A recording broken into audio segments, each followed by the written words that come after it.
오늘 우리 하나님 말씀 보시겠습니다. 하나님께서 오늘 우리에게 주신 말씀은 열왕기상 17장 1절에서 24절까지입니다. 열왕기상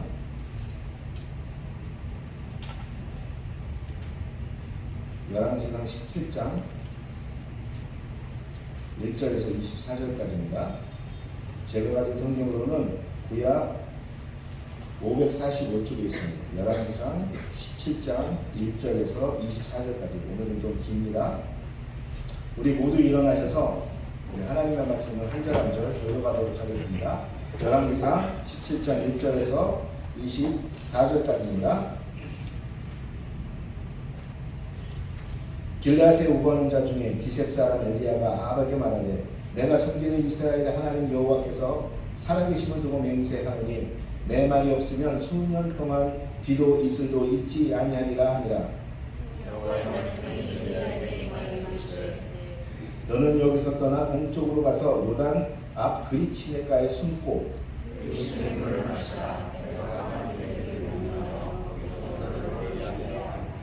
그가 여호와의 말씀과 같이 하여 곧 가서 요단 앞 그릿 시내가에 머물매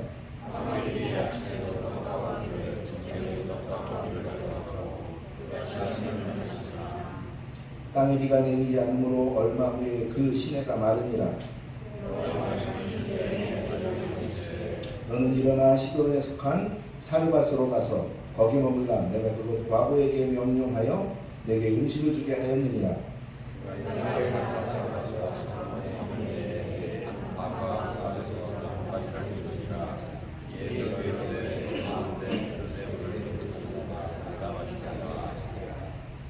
그가 가지러 갈 때 엘리야가 그를 불러 이르되 청하건대 내 손에 떡 한 조각을 내게로 가져오라.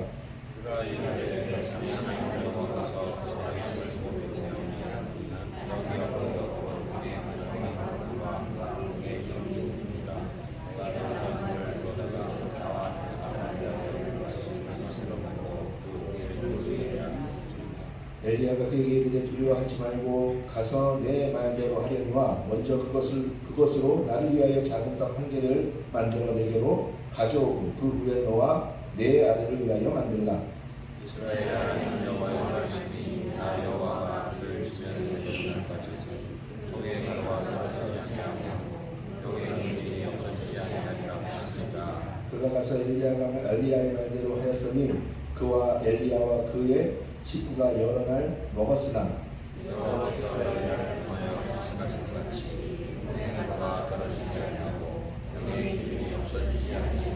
이일 후에 그 집 주인이 되는 여인의 아들이 병들어 증세가 심히 위중하다가 숨이 끊어진지라.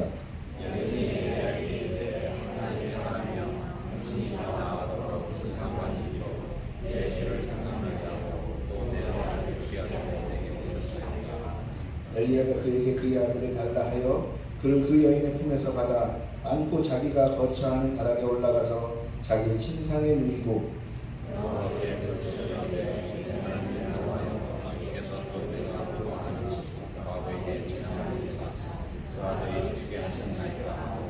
그 아이 위에 몸을 세 번 펴서 엎드리고 여호와께 부르짖어 이르되 내 하나님 여호와여 원하건대 이 아이의 혼으로 그의 몸에 돌아오게 하소서 하니 여호와께서 엘리야의 손을 주시고 그 아이의 몸으로 돌아오고 살아나니라.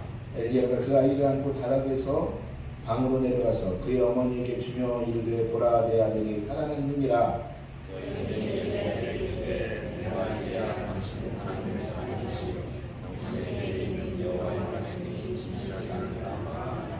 아멘. 기도하시겠습니다. 하나님 아버지, 오늘도 우리가 주의 말씀 앞에 섭니다. 주님, 우리에게 직접 말씀하여 주옵소서. 이 시간에 주께서 하시는 말씀을 들을 수 있는 귀를 열어주시고 깨달을 수 있는 지혜를 허락하여 주시며 무엇보다도 우리가 주의 말씀을 바로 알아 하나님을 바로 알아 세상에 하나님을 바로 알리는 우리 모두가 되게 이 시간 우리에게 축복하여 주옵소서.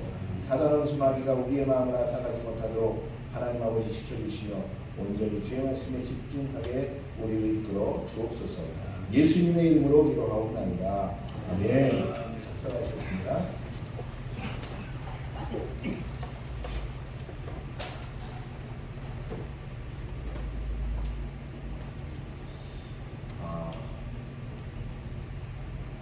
혹시 그 예전에 영화 제목 하나 기억나는 거 있으십니까? 달마가 동쪽으로 간 까닭. 우리 어린 학생들이나 젊은이들도 잘 모르겠지만 예전에 이런 영화가 있었어요. 달마가 동쪽으로 간 까닭. 원래 이 달마가 동쪽으로 간 까닭이란 이 제목은 원래 그 영화관에서 만들어낸 것은 아닙니다. 원래는 이 제목은 이문열 씨의 소설의 제목이었고, 원래 이 달마가 동쪽으로 간 까닭이라는 이 이야기는 바로 불교의 선중에서 나오는 선문답, 다시 말하면 참선하는 사람끼리 주고받으며 진리를 깨닫는 그 과정 중에 나오는 말 중 하나가 달마대사가 왜 동쪽으로 갔을까라는 것입니다.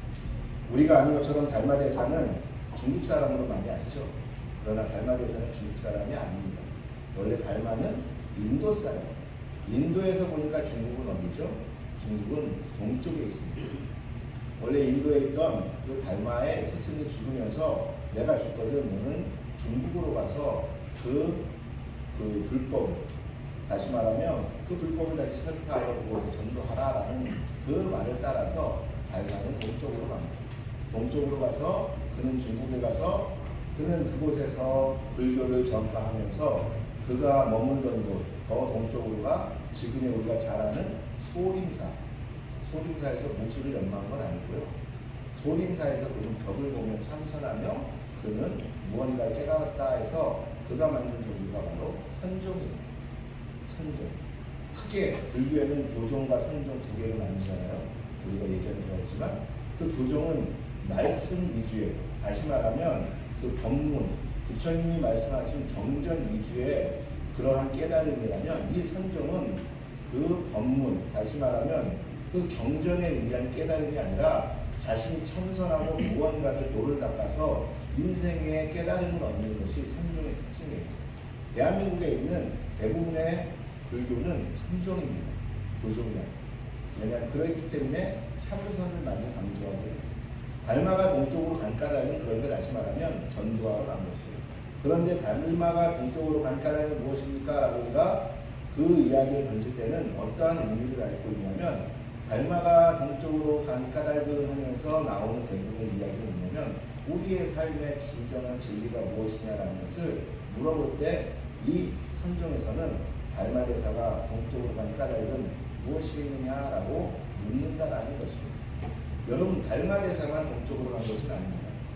우리가 기독교 초기에 많은 교부들이 있었어요.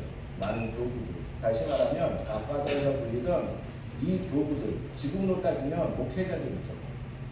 교회를 이끌고 성도들을 이끌고 그 하나님의 말씀을 전하던 이 교부들이 갑자기 사막으로 떠나게 됩니다. 그 사람들을 우리는 사막 교부들이라고 얘기합니다. 이 사막의 교부들이 떠났던 시기가 언제냐면 4세기경 정도 됩니다.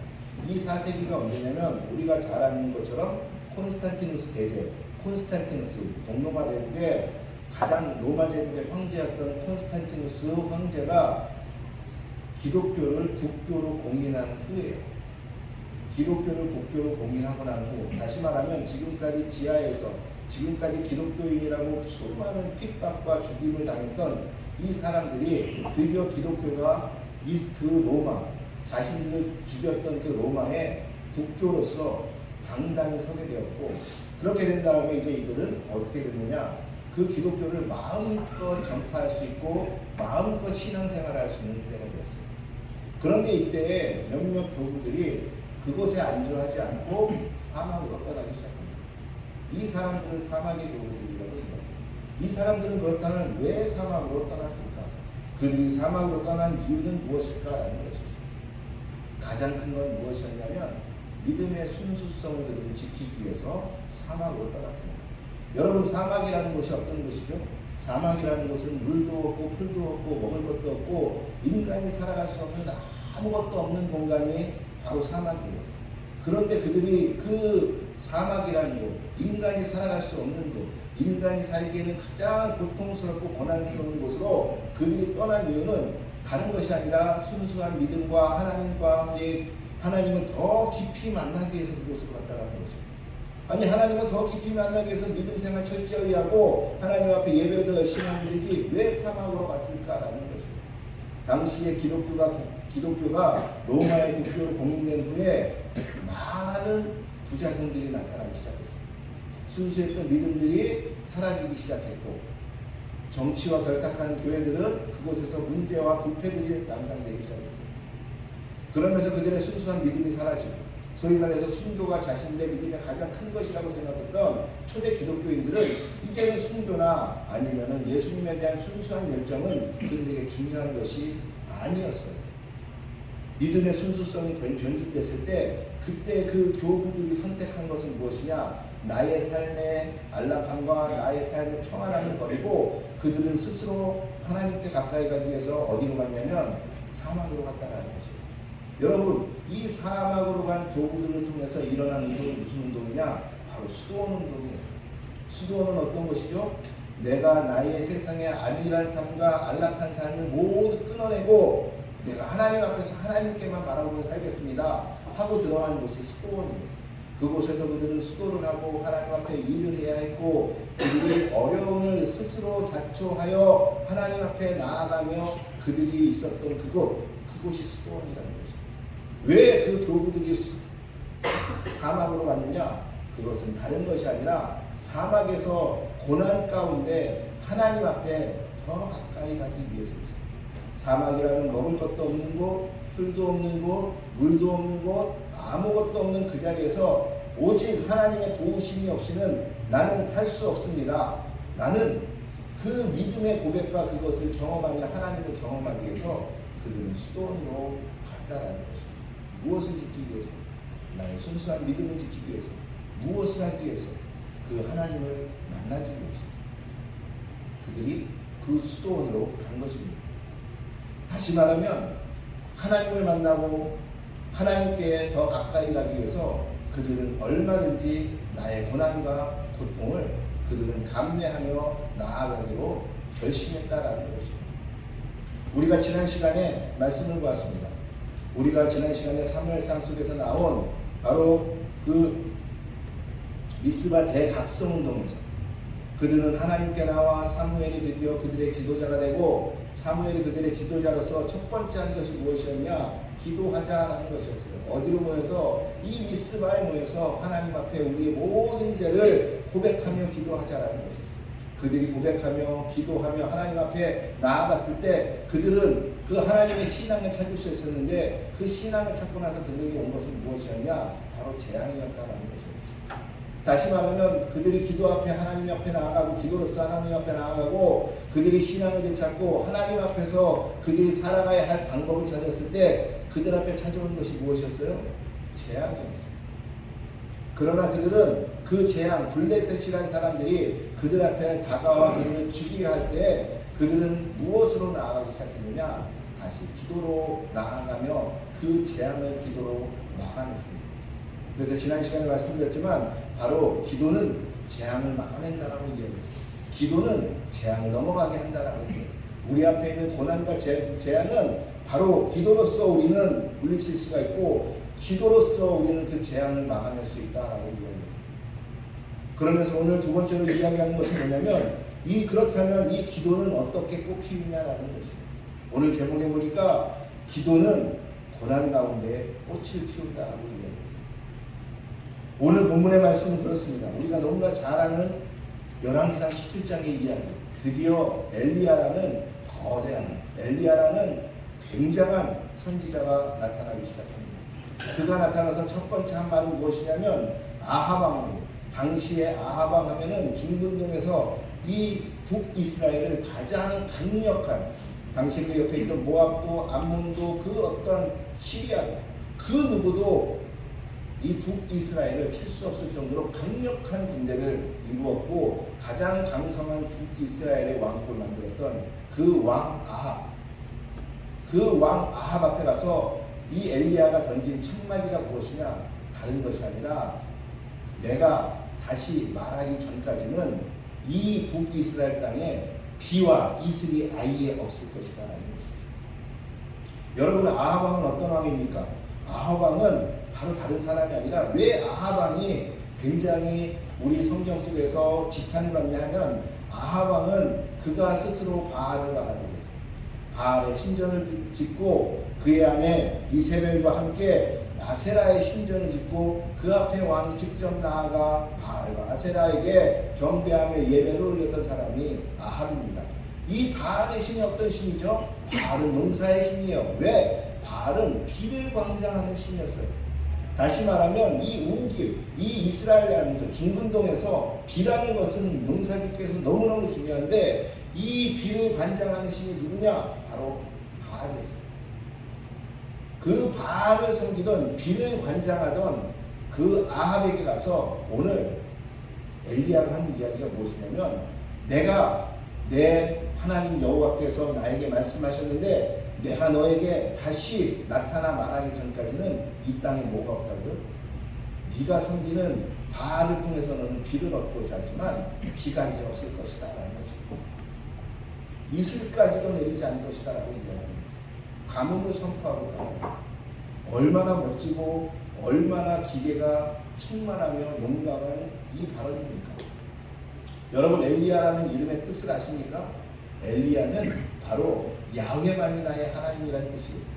야훼만이 나의 하나님, 야훼만이 나의 신이라는 뜻이 바로 엘리야예요.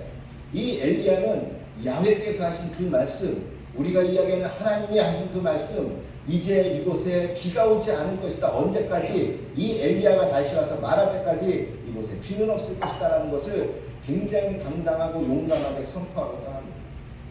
그러나 그가 떠난 이후에 온 것이 무엇이죠? 오늘 17장 3절을 한번 보시겠습니다. 17장 3절 2절 3절 우리 다시 한번 2절 3절 4절 우리 함께 읽겠습니다. 시작. 여호와의 말씀이 엘리야에게 임하여 이르시되 너는 여기서 떠나 동쪽으로 가서 요단 그릿 시냇가에 숨고 그 시냇물을 마시라. 내가 까마귀들에게 명령하여 거기서 너를 먹이게 하리라. 굉장히 용감하게 그리고 하나님의 말씀을 들고 아방에 가서 그 비의 신을 관장하는 비를 관장하는 신을 믿고 있는 아합에게 가서 내 하나님 내가 섬기고 있는 하나님 야훼께서 말씀하시기를 다시 내가 너에게 와서 이야기하기 전까지는 이곳에 비가 없을 것이다 라고 이야기했던 이 엘리야, 그리고 그가 그곳에서 나온 다음에 하나님 앞에서 그가 하나님이 그에게 말씀하신 것은 무엇이냐면 지금부터 요단 동쪽으로 가서 숨으라는 거죠. 그릿 시냇가에 숨어 있으라는 거죠. 그 그릿 시냇가에 가보니 친구도 없고 그릿 시냇가에 가보니 집도 없고 그릿 시냇가에 가보니 아무것도 없는 광야일 뿐이에요. 이 동쪽 그릿 시냇가에 가서 너는 그곳에 숨어 있으라는 것이었어요.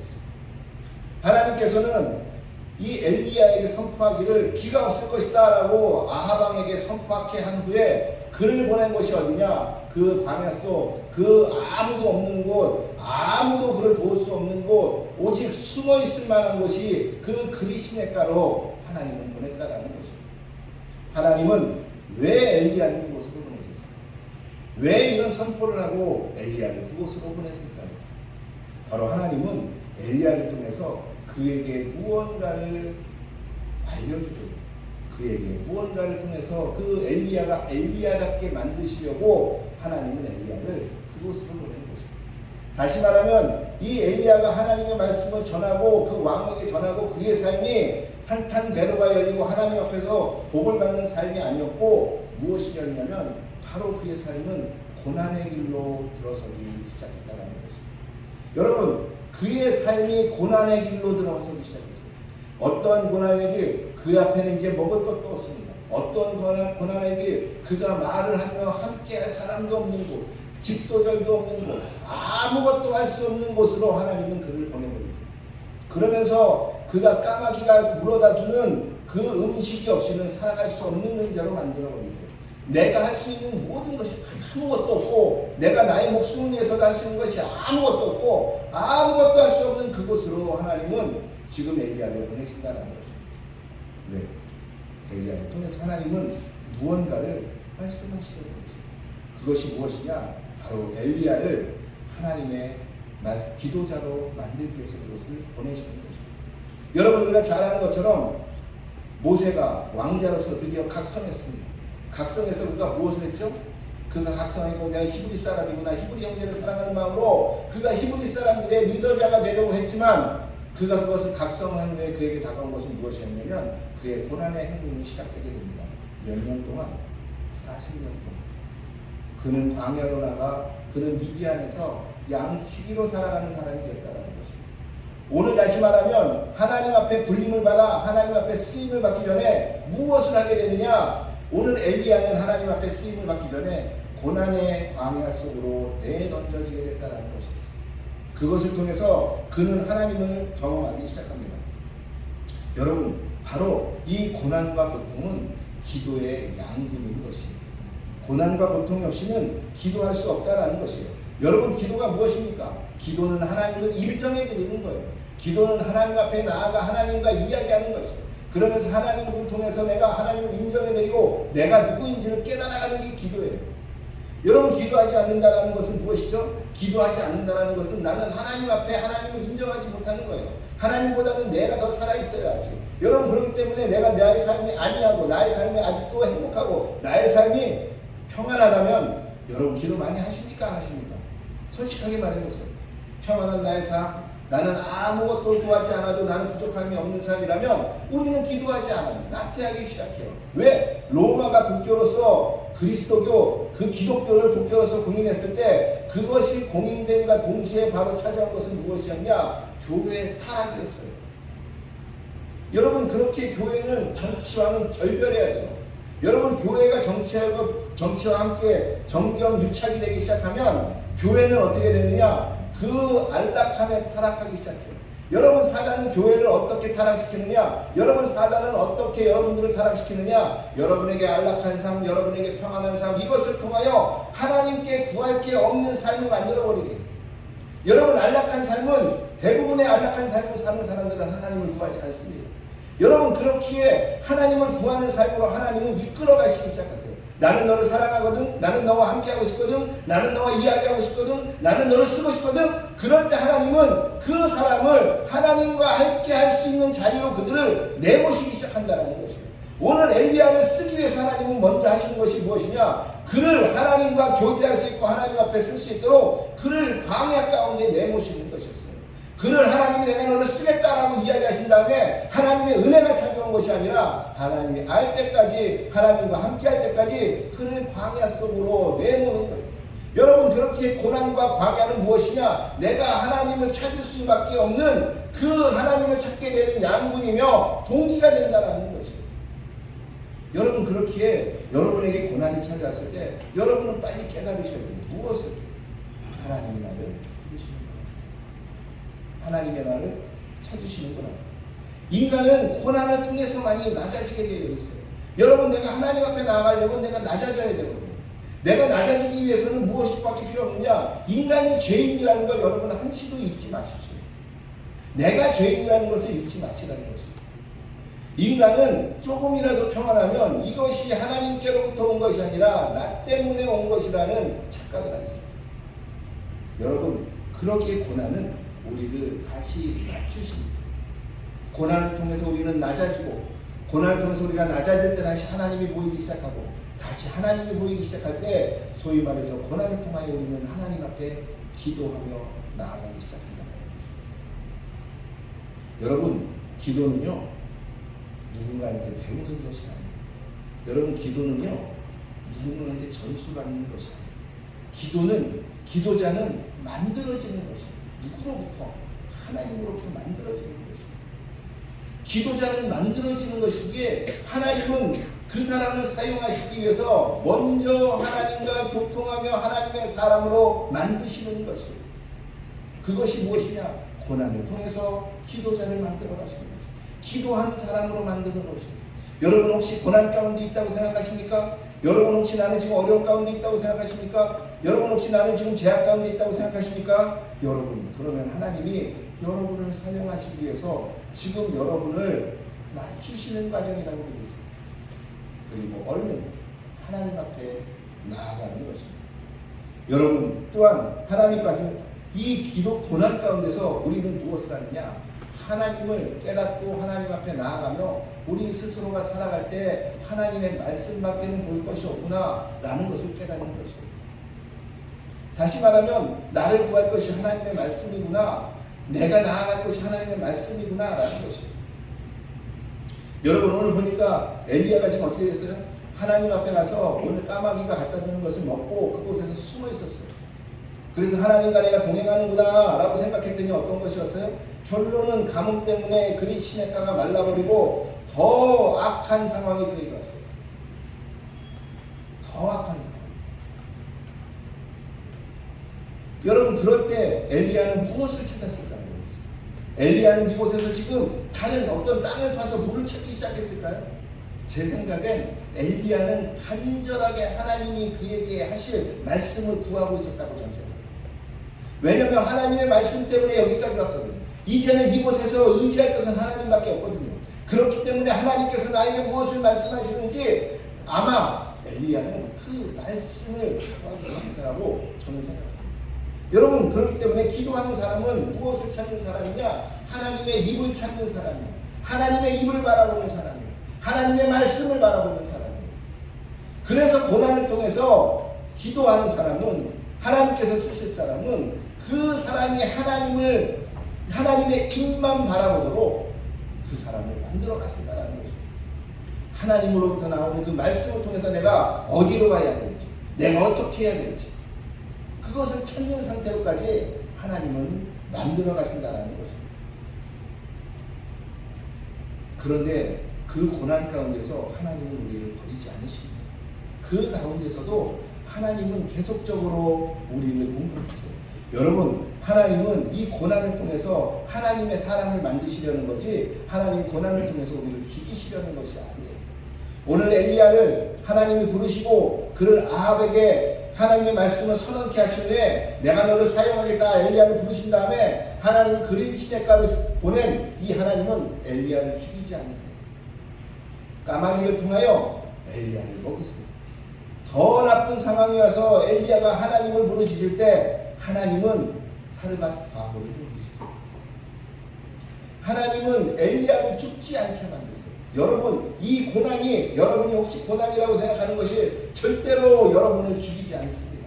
죽지 못하게 하십니다. 하나님이 그 고난을 통해서 깨닫는 것이 나올 때까지 하나님은 여러분을 죽이지 않으세요. 왜? 하나님은 여러분을 사용하시나요? 사르밧 과부를 통해서 하나님은 다시 먹이시기. 이 사르밧 과부는 어떤 사람이에요? 이 사람도 먹을 것이 없어서 죽어가는 사람이에요. 사람들이 볼 때는 하찮은 사람이에요. 그러나 이 하찮은 사람을 통해서 하나님은 다시 엘리야를 먹이시기 시작합니다. 그러면서 이 하찮은 사람을 통해서 엘리야도 살고 사르밧 과부도 살고 그 아들도 사는 역사가 일어나기 시작합니다. 여러분 바로 이것이 고난을 통해서 하나님께서 우리에게 보여주십니다.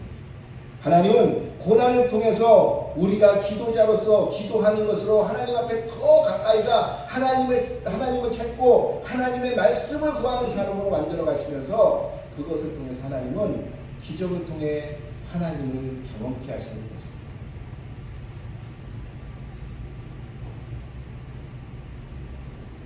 여러분 얼마나 하나님을 경험해 보셨어요? 여러분 기도가 뭐라고 생각하십니까? 우리는 배울 게 많아서 기도하면 기도에 대해서 이야기하기 시작해요. 기도는 이것이고 저것이고 아는 것이구나. 그런데 이렇게 이야기해요. 기도를 통해서 얼마나 하나님을 경험하셨습니까? 라고 이야기하면 저는 이렇게 저렇게 하면서 이야기하지만 그 마음속에 확신이 없어요. 여러분 기도자는 기도하는 사람은 하나님의 사람은 하나님의 입만 하나님의 말씀을 통해서 입을 통해서 나오는 말씀을 바라보는 사람인 거죠. 그 말씀을 통해서 바라볼 때 하나님은 드디어 그를 사용합니다. 여러분 그럴 때까지 그 고난 가운데 고난에 깊이 들어가지 않으면 여러분 절대로 하나님을 경험할 수 없어요.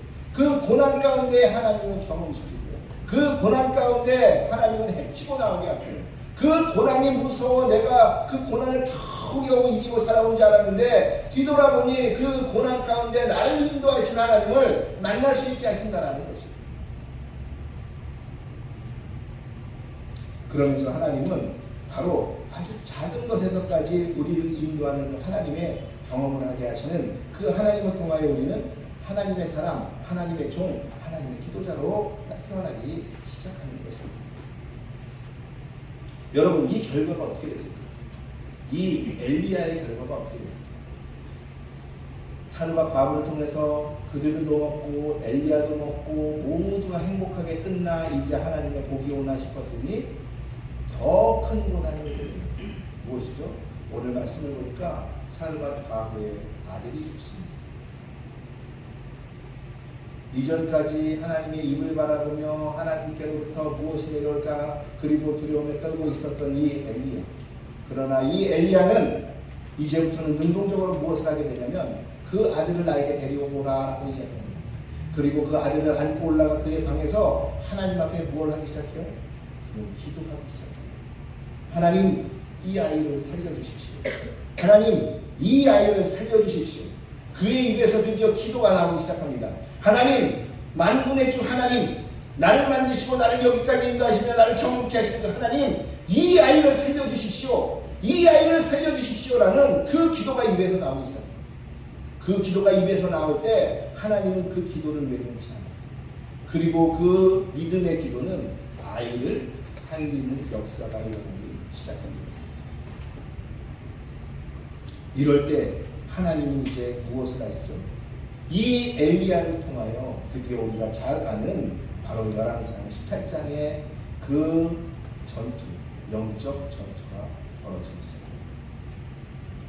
시작합니다. 오로지 하나님의 입을 바라보게 만드시고 오로지 하나님의 기도의 군사로 키워내고 오로지 하나님만을 바라보는 그 하나님의 군사, 하나님의 종으로 만들어냈을 때 하나님은 이제 그 이스라엘로 돌아가 아합을 다시 만나고 그곳에서 우리가 잘 아는 바알과 아세라 선지자 850명과의 그 영적 전투가 일어나기 시작합니다. 그 영적 전투를 하기 위해서 하나님은 이 엘리야를 3년 6개월 동안 고난 가운데 그를 훈련시키십니다. 언제까지? 그 엘리야가 하나님께 입을 열어 믿고 기도하며 기도자로 나아가기 시작할 때까지. 그러한 엘리야가 만들어졌을 때 하나님은 드디어 그를 사용해 이스라엘에서 전무후무한 선지자로 그를 사용하기 시작했습니다. 여러분 지금 어떠한 상황에 여러분들은 처해 계십니까? 지난주에도 얘기했지만 여러분 재앙 가운데 있으십니까? 여러분 고난 가운데 있으십니까? 빨리 깨우치시고 하나님의 기도의 자리를 회복하셔야 합니다. 하나님께로 나오셔야 합니다. 여러분 여러 가지를 찾을 수 있지만 우리 기독교인들이 찾을 수 있는 방법은 오직 한 가지, 하나님의 입 앞에 나오는 것이에요. 기도의 자리를 회복하는 것이에요. 그렇게 이 재앙과 고난은, 혹시 여러분이 고난이라고 느끼는 이 자리는 하나님이 여러분을 쓰겠다라고 하나님께서 선포하신 것과 마찬가지예요. 그리고 이 과정을 여러분들은 탓하지 마세요. 이 과정은 하나님과 넘어가셔야 해요. 무엇으로? 하나님 앞에 나아가 하나님의 말씀을 듣는 훈련을 하기 시작해야 돼요. 오직 하나님께만 내가 의지하는 삶으로 나가야 돼요. 내가 하나님 앞에 하나님과 함께 하나님과 하나님의 힘을 통하여 내가 이 고난을 넘어가리라. 내가 이 기도를 통하여 내가 이 고난을 넘어가리라. 나는 믿음의 마음을 가지고 여러분 이 고난 가운데 당당히 서기 시작할 때 하나님께서 여러분들을 더 강하게 만드십니다. 여러분 모세는 40년 동안 하나님을 광야에서 훈련을 시키셨어요. 우리가 잘 아는 것처럼 노아는 120년을 하나님이 훈련시켰어요. 그것을 통하여 하나님은 인류를 구원했어요. 여러분을 통하여 하나님은 위대한 것을 생각하시는데 그것을 하기 위해서는 여러분의 힘으로 되지 않아요. 오직 하나님께서 여러분 통하여 일하게 될 때 그 모든 일들이 시작되고 그 모든 일들이 행해질 수 있기 때문에 하나님은 여러분을 이 고난 가운데, 여러분이 느끼는 고난 가운데 훈련시키기 원한다는 것이죠. 빨리 낮아지세요. 빨리 하나님을 인정하세요.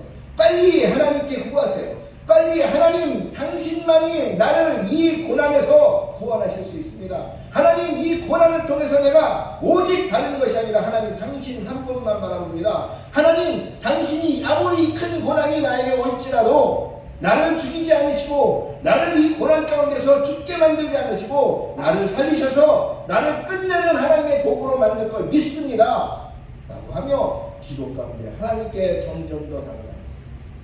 나의 세상의 안락함을 끊어버리고 나의 세상의 모든 의지했던 것들을 끊어버리고 나의 지식과 나의 재물과 나의 노력과 나의 힘과 나의 권력과 모든 것을 끊어버리고 오직 하나님 앞에 그 사막 가운데서 달려갈 우리가 될 때 하나님께서는 그 하나님의 사람으로 다시 우리를 태어나게 하십니다.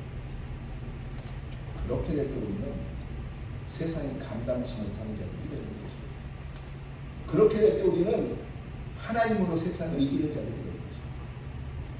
이 다바온 땅에서 고생스러우십니까?